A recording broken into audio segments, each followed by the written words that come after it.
Hoje nós vamos falar de um tema e eu quero que você se segure aí na cadeira. Segura na cadeira, porque foi um tema que me estremeceu. E eu costumo dizer, quem já me conhece sabe que quando eu apanho, eu não gosto de apanhar sozinha não, eu apanho junto com todo mundo, tá certo? Então, se Deus me bateu nesse tema, a gente vai apanhar junto aqui, combinado? A gente vai ter esse momento nosso aqui. Está transmitido na internet, mas vai ser muito nosso também. O pessoal de casa se prepara aí. O Senhor falou comigo, você realmente pertence ao reino de Deus?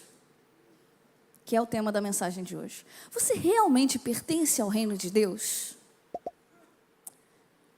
Mas o que é um reino? Certa vez um sábio respondeu da seguinte forma. Vamos supor que eu seja o rei.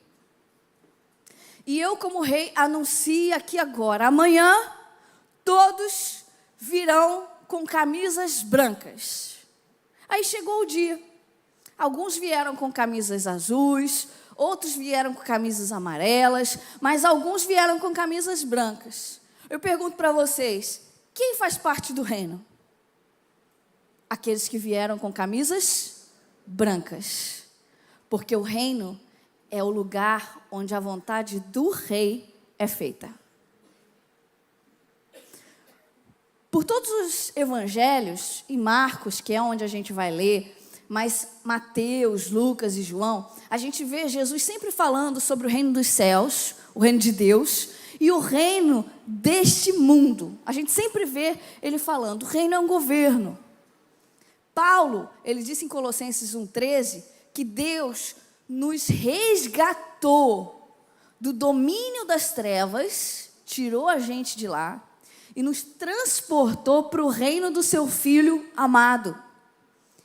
Só que reino de Deus tem os seus valores totalmente diferentes e invertidos do reino do mundo.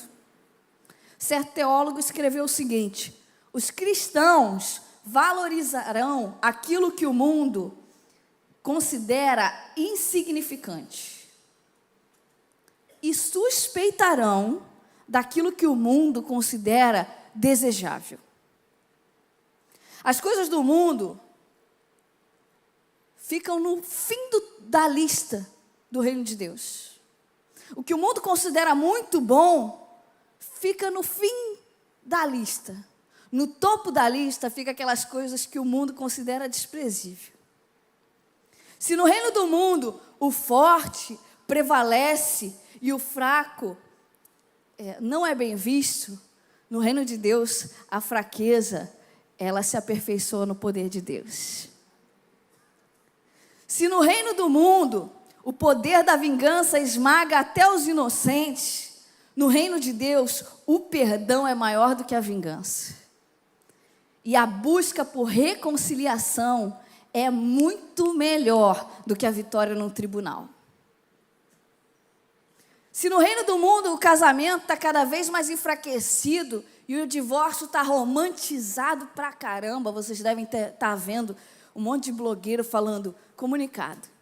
Chegou ao fim o nosso casamento, mas nós nos amamos muito, nós ainda somos uma família, é amor eterno, é a coisa mais... Você chega a chorar com o comunicado de divórcio, falando, caramba, eles se amam pra caramba, por que eles se separaram então? O reino desse mundo quer convencer a gente que divórcio é uma coisa linda, que está todo mundo feliz, se amando, respeitem o nosso momento, mas estamos bem.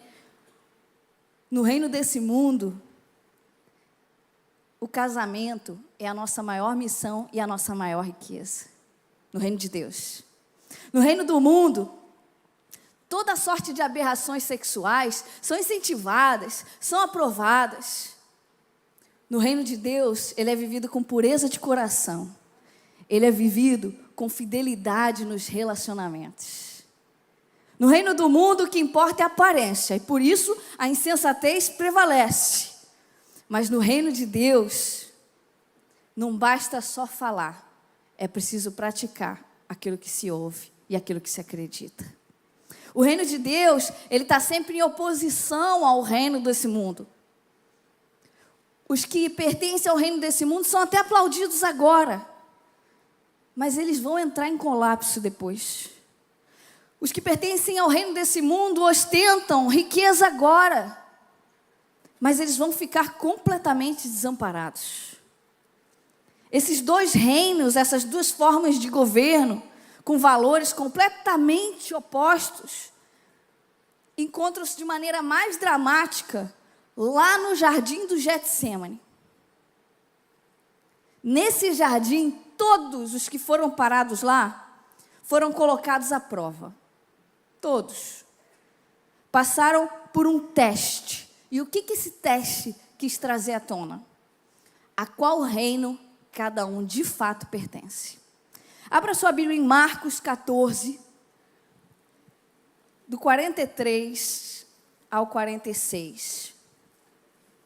A Bíblia diz o seguinte: enquanto ele ainda falava, chegou Judas, um dos 12, e com ele uma multidão com espadas e pedaços de pau, vindo da parte dos principais sacerdotes, dos escribas, dos líderes religiosos. Aquele que traía lhe dera uma indicação, dizendo: aquele que eu beijar é ele, e vocês prendam-o e levem-o com segurança. Logo que Judas chegou, aproximando-se de Jesus, disse: Rabi, e o beijou. Eles o agarraram e o prenderam. Até aí por enquanto. A expressão beijo da morte entrou no nosso vocabulário por causa desse episódio aqui. E se a gente procurar o sentido dessa expressão, significa intimidade com algo que no futuro vai te trazer destruição. Mas o problema aqui não é a intimidade de Judas com Jesus. Preste atenção nisso. Intimidade com Jesus é sempre beijo da vida, nunca beijo da morte. O grande problema aqui é que Judas, ele tinha intimidade com o reino desse mundo. E as coisas no reino desse mundo são decididas na espada. Por que Judas simplesmente não foi até Jesus e falou: é esse aqui, prendam? Por que Judas teve que beijar Jesus? Será que ele estava pensando que Jesus também estava armado? E aí ia quebrar Jesus se desse um beijo? Será que ele estava pensando que essa seria a reação de Jesus? Afinal, Jesus também falava de reino, falava do reino de Deus. E o reino que Judas conhecia tinha sempre arma, tinha poder, tinha dinheiro envolvido, tinha posição envolvida. Será que ele achava que quando Jesus estava falando de reino de Deus, ele estava falando dos valores desse mundo? Como que o rei dos reis reage quando ele é preso? Marcos nos conta. Eles o agarraram, prenderam, mas um dos que estavam ali, puxando uma espada, feriu o servo do sumo sacerdote, cortou a orelha, e Jesus disse: saíste com espada e pedaço de pau para me prender como se eu fosse um bandido?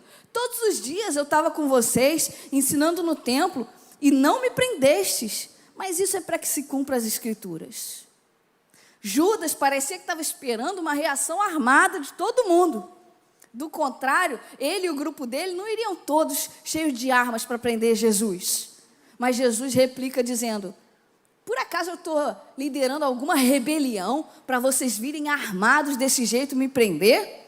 Jesus está dizendo assim: se vocês vêm até mim armados desse jeito, por acreditarem que eu vou revidar com arma contra vocês, vocês não entenderam nada. O reino de Deus é completamente diferente do reino desse mundo. Sabe por quê, meus irmãos? Judas, nesse momento, ele olhou para Jesus pelos olhos dessa terra. E pelos olhos dessa terra, sobre essa ótica, você vê sempre pessoas armadas, querendo poder, posição, influência sobre as coisas desse mundo. Judas olhou sobre a ótica dessa terra. Só que ele não foi o único a não perceber o reino de Deus. A gente vê no texto que existe um outro que também tirou a espada e foi e arrancou a orelha do soldado. Quem foi esse outro? Nosso queridinho, Pedro. Pedro também ouvia falar do reino de Deus. Pedro também ouvia falar. Ele também estava ali em todos os ensinamentos de Jesus. Só que no momento de crise, qual foi a reação dele? A espada. A gente também é parecido com Pedro. A gente diz que pertence ao reino de Deus, mas no primeiro grande desafio que vem, a gente busca a espada. No primeiro grande desafio, a gente se mistura com o reino desse mundo. A gente coloca a espada no topo da lista. Vou resolver com a minha mão. vou resolver do meu jeito. E a gente opta pelo beijo da morte. Porque quando você quer resolver do seu jeito, a consequência para a sua vida é morte, é rompimento, é ferida. A primeira lição que a gente aprende aqui é que as nossas reações no jardim das aflições revelam qual reino realmente tem conduzido a nossa vida. Tanto Pedro quanto Judas caminhavam com Jesus, trabalhavam na obra de Deus, por anos viram e acompanharam tudo. Só que os seus corações ainda não estavam convertidos ao reino de Deus. Os seus corações, o que estava falando mais alto era o reino desse mundo. Judas estava decepcionado por Jesus não tomar o poder de Roma e se tornar rei nessa terra. Ele estava decepcionado com Jesus, ele esperava isso dele. Quando o nosso coração não está convertido, não está rendido ao reino de Deus e à vontade de Deus, a gente cria uma expectativa a respeito de Deus, e que se Deus não atende à expectativa exatamente como a gente imaginou, a gente tira Deus da história. Judas, quando Satanás entra nele, quando ele se submete ao reino desse mundo, ele não sai revirando os olhos, se debatendo com uma voz estranha e uma força descomunal, não. Não é isso. Sabe o que ele faz? Ele sai e vai ganhar dinheiro vendendo Jesus. Pedro, no Jardim das Aflições, revela que não tinha um coração convertido e pertencente ao reino de Deus também. Os olhos deles também estavam voltados para as coisas dessa terra. Tanto que ele foi defender Jesus e pega a espada e fere o soldado para defender Jesus. Porque quando o nosso coração não está convertido ao reino de Deus, a gente fere as pessoas em nome de Deus. Mas Jesus está dizendo a Pedro e a todos nós hoje aqui: gente, o meu reino não é desse mundo. É completamente diferente.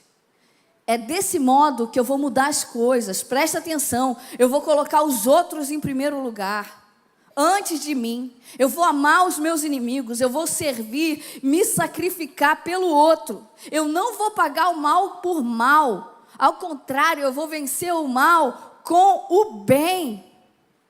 Eu vou abrir mão do meu poder, da minha vida. A fragilidade, a humilhação, o sofrimento e a rejeição vão passar para o topo da lista. Esse é o reino de Deus. No reino de Deus é preciso negar-se a si mesmo. Não tem outra opção. Mas o que você imagina que os discípulos fizeram depois que Jesus foi preso? Marcos descreve esse episódio. Ele diz assim: então todos os deixaram e fugiram. Certo jovem o seguia envolto num lençol, sobre o corpo desnudo. Quando o agarraram, ele largou o lençol e fugiu despido. Qual foi a reação dos discípulos? Todos deixaram Jesus e fugiram. Pedro e os outros discípulos, que tinham passado anos ao lado de Jesus, abandonaram Jesus no primeiro teste de resistência. O jovem que seguia ele envolto num lençol não pensou duas vezes. Quando pensou em salvar a sua vida, deixou o lençol para lá e saiu correndo no rua fora. É o que a Bíblia diz. Quando Marcos conta esse episódio, ele me faz lembrar de outro jardim.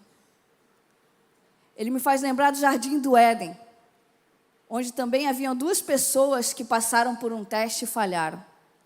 Deus colocou eles no jardim e disse o seguinte: de toda a árvore do jardim podem comer à vontade, livremente, coma mesmo, o que vocês quiserem, toda a árvore. Mas essa aqui, do conhecimento do bem e do mal, essa daqui vocês não podem comer. Então a serpente aparece para Eva. E sabe o que a serpente faz? Coloca em dúvida as motivações de Deus a proibir aquela árvore. As motivações. Ela fala assim: Deus sabe que se vocês comerem, vocês serão como Ele. Ela está botando em dúvida para Eva a motivação de Deus para proibir aquela árvore. O maior problema, queridos, é quando Satanás nos convence a ficar com a seguinte pergunta na nossa cabeça: será que Deus é realmente confiável? Deus manda a gente fazer um negócio, a gente fica, será? Deus dá uma direção para a gente fica, eu acho que não é bem assim. Isso é a serpente questionando para você as motivações de Deus te dar aquela ordem. Você não precisa saber por que Ele deu. Você precisa saber que Ele é Deus e que Ele sabe todas as coisas e Ele é soberano e você só precisa obedecer. Sabe por que a gente peca? A gente peca porque a gente não acredita na soberania de Deus. Quando a gente desobedece, a nossa desobediência não é só uma birrinha, não. Uma teimosia, eu sou muito teimosa, aí eu desobedeço. Não é porque você é teimoso, não. A nossa desobediência é uma confissão de que a gente desconfia de Deus. De que a gente desconfia de Deus. Mas olha o que acontece. Vendo a mulher que a árvore era boa para se comer, agradável aos olhos e desejável, comeu e deu ao seu marido. Cuidado com aquilo que é agradável aos seus olhos, com aquilo que é bom e desejável, fora da vontade de Deus, porque aquilo traz rompimento para o teu relacionamento com Ele. O nosso maior inimigo, queridos, não é Satanás, não. Você está enganado. O nosso maior inimigo somos nós mesmos. Somos nós mesmos porque queremos prevalecer com a nossa vontade e isso rompe com o nosso relacionamento com Deus. A nudez de Adão e Eva naquele momento no jardim, depois que eles desobedecem, foi exposta. Eles foram envergonhados. Séculos depois, no outro jardim, esse teste também foi aplicado. E todos que foram submetidos falharam, de alguma forma falharam. Mas peraí, nesse teste aqui no Getsemane, parece que tem alguma coisa diferente. Nesse outro jardim, existe alguém que vai passar no teste. Eu quero que você se lembre que quando Adão e Eva, não sei se vocês se recordam disso, quando eles foram expulsos do jardim, Deus colocou uma espada flamejante, impedindo eles de voltar para o jardim. Eles olharam para trás, eles viram uma grande espada da justiça divina, impedindo eles. Não tinha como, o pecado deles separaram realmente eles de Deus para sempre. Não há caminho de volta para a presença de Deus, a menos que alguém santo e puro se submeta à justiça, à espada da justiça divina. E naquele jardim do Getsemane, a gente tinha Jesus encarando de frente a espada da justiça divina por Adão, por Eva, por mim e por você, para a gente voltar a ter acesso à presença de Deus. No teste do jardim do Éden, os dois caminhavam com Deus sempre, bem de perto. Mas o que falou mais alto foram os seus próprios desejos. Eva optou por fazer a sua própria vontade e ceder à proposta da serpente. Adão optou por fazer a vontade da Eva. Ninguém optou por fazer a vontade de Deus. No outro jardim, no outro teste do Getsemane, a gente vê os discípulos que caminharam com anos por Jesus, também seguindo as suas próprias vontades, os seus próprios interesses. Getsemane significa prensa de azeite. É o lugar onde a azeitona precisa ser esmagada para sair o azeite. E é nesse jardim que a gente entende que unção tem um preço. Unção tem um preço e a gente precisa se deixar ser esmagado nas nossas vontades e paixões, se quisermos que saia algum azeite de nós. Se quisermos. Quando olhamos para Jesus no Getsemane, você vai ver Jesus com honestidade suplicando a Deus: se for possível, afasta de mim esse cálice. Ele está ali expondo as suas emoções. Ele argumenta com o Pai, pedindo: vamos ver uma outra saída de resgatar eles, um outro modo, sem eu ter que me submeter tão duramente à espada da justiça divina. Só que, no entanto, se a gente vai ver mais de perto, a gente vê o que Jesus está fazendo, é expondo as suas emoções, expondo as suas paixões, os seus sentimentos, e submetendo eles à vontade de Deus. Ele fala que não seja feito como eu quero, que seja feito como tu queres. Ele não considera não nos resgatar uma opção. Em nenhum momento ele considera isso uma opção. Ali ele podia parar e falar, eu não vou aguentar, eu não preciso passar por isso. Deixa o povo como está, separado da gente, eu vou seguir minha vida, eles que sigam a deles, eles que escolheram. Mas não, ele não considera isso uma opção. Ele suplica ao Pai que cumprisse essa missão de outra forma, mas que jamais desistisse de cumprir essa missão. Sabe o que aconteceu? Mesmo o cálice sendo terrível, Jesus sabia que o seu desejo imediato, ser poupado, deveria se curvar ao seu maior desejo, nos poupar. Jesus, ele não nega as suas emoções, ele não evita sofrimento, ele ama sofrendo. Nenhum outro tipo de amor, nem o amor da sua família, o amor do seu cônjuge, nem o amor da sua mãe, nem o amor do seu pai, nem o amor do seu filho, poderá te satisfazer como o amor de Jesus. Todos os outros tipos de amor vão te desapontar. O de Jesus, jamais. O único que passou no teste foi aquele que abriu mão de si mesmo e foi para a cruz. E esse mesmo que passou no teste, que é o nosso Salvador, ele diz o seguinte: se alguém quiser me seguir, negue-se a si mesmo, tome a sua cruz e siga-me. Porque quem quiser salvar a sua vida, a perderá. Mas quem perder a sua vida por amor de mim, a encontrará. Se a gente tivesse vivido naquela época, na Palestina, e a gente visse alguém carregando a sua cruz, a gente já ia identificar ele como alguém condenado, que estaria indo para a sua própria morte. Porque era comum que fizessem isso. Quando Jesus está falando, toma a tua cruz, o que Jesus está dizendo é, caminha para a tua própria morte. No meu reino você precisa morrer. A sua vontade precisa ser crucificada.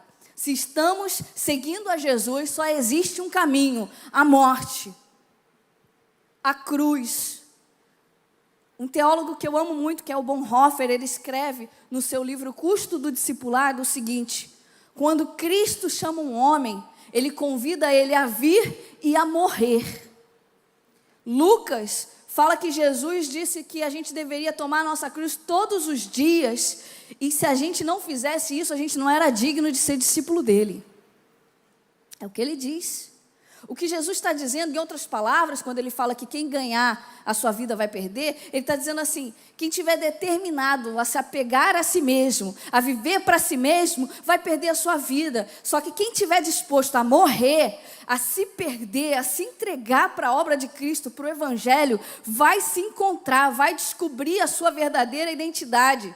Jesus promete a verdadeira autodescoberta pelo preço da autonegação.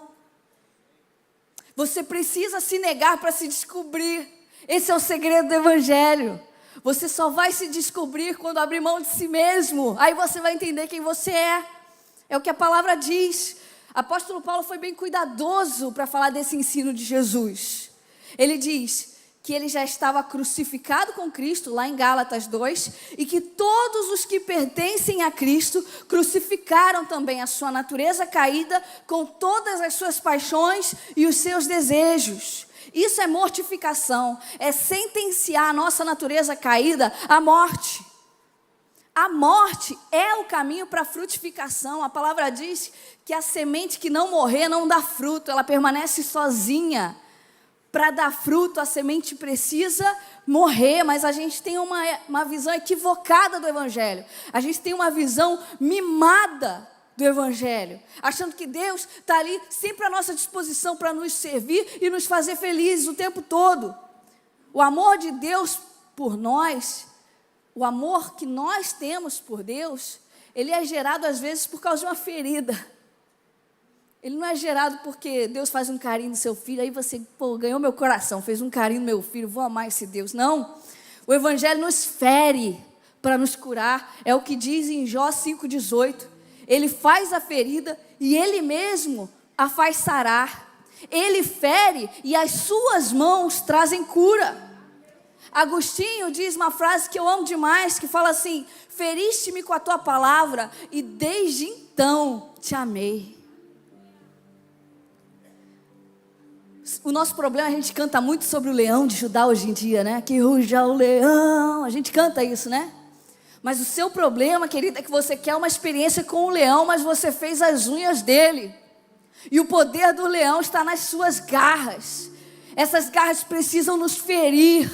A gente precisa ter o evangelho não só com aquilo que nos agrada, mas com aquilo que nos desagrada também. Nós precisamos ser vencidos por Deus. Por que a gente tem que apresentar um leão bonzinho, agradável, que veio para te fazer feliz? Não! Jesus veio para mudar a nossa história. Ele veio para mexer com a nossa estrutura. Ele veio para mudar as nossas prioridades. Ele veio para quebrar todas as nossas resistências. Mas eu tenho uma notícia para você. Há uma cruz no fim do túnel. Há uma cruz no fim do túnel. O caminho que você está trilhando pode ser um caminho difícil, sombrio, igual quando você entra num túnel. Você não consegue enxergar, você não consegue entender, dá até um sufoco, você fica, quando que isso vai acabar? Quando que isso vai acabar? Quando que isso vai acabar? Continue, mesmo sem entender, carregando a sua cruz. Porque quando você chegar lá no final, você vai ver uma outra cruz. E essa cruz fala de Deus vindo até nós e levando sobre Ele os nossos pecados, as nossas aflições, as nossas enfermidades.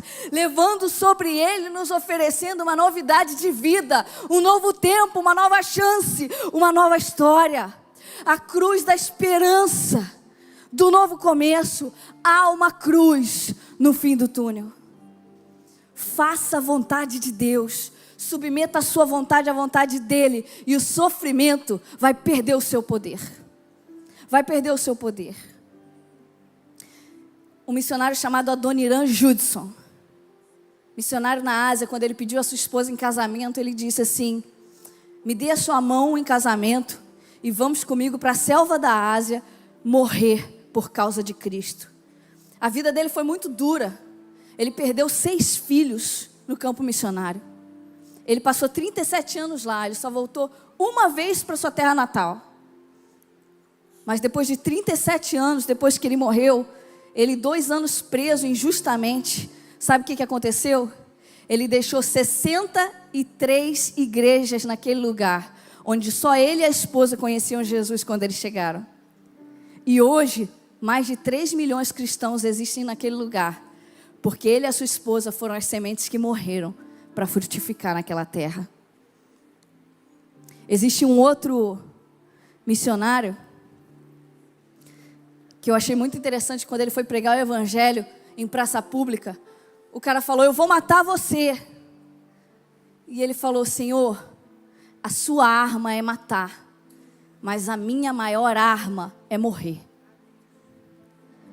Os que pertencem ao reino desse mundo têm como arma matar.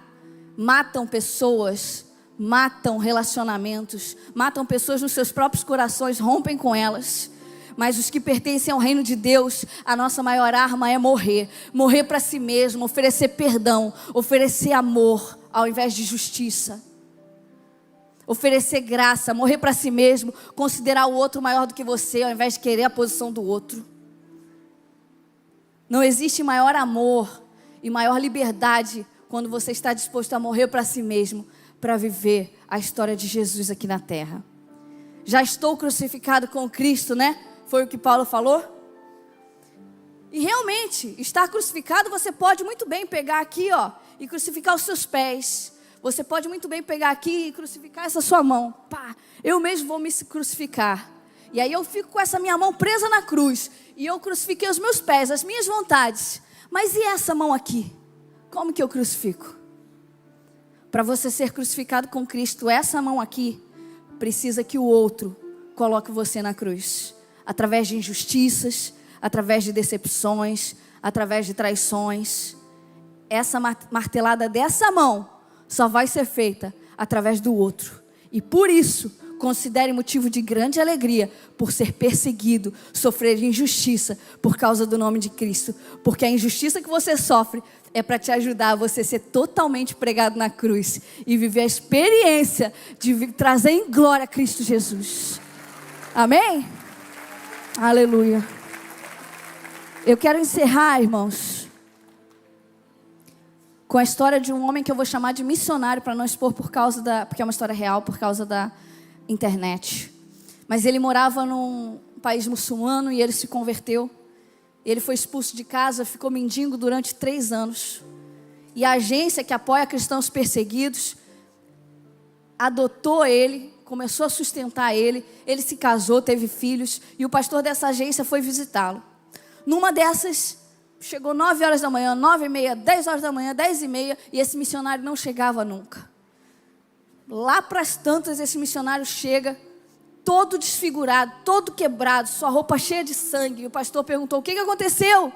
Ele riu e disse: eles me pegaram de novo. Eles quem? Radicais muçulmanos, perto da minha casa. Eles já me pegaram várias vezes. Eram 5 homens, eles me chutaram, me xingaram, me cuspiram e falaram: você vai deixar a sua fé ou o seu país? Escolhe. Eu respondi: nenhum dos dois. E eles me bateram e ainda urinaram em mim. Quantas vezes eles já fizeram isso? Ele respondeu: eles fazem a cada 2 semanas. E o pastor falou: missionário, eles fazem isso só com você ou com a sua família também? E o missionário tem uma filha de 11 anos, um menino de 8 e um filhinho excepcional de 5. Ele respondeu: isso acontece com a minha família toda. Semana passada minha filha foi buscar uma coisa na mercearia e quando ela voltou, adolescentes jogaram tijolos nas suas costas, apedrejaram ela. Ela nem está conseguindo andar direito. Os meus 2 menores nem saem de casa para eles não serem apedrejados. Há 42 dias atrás, 7 homens entraram na minha casa, bateram na gente, prenderam meus filhos no banheiro, me amarraram na sala e me fizeram assistir eles abusando da minha esposa.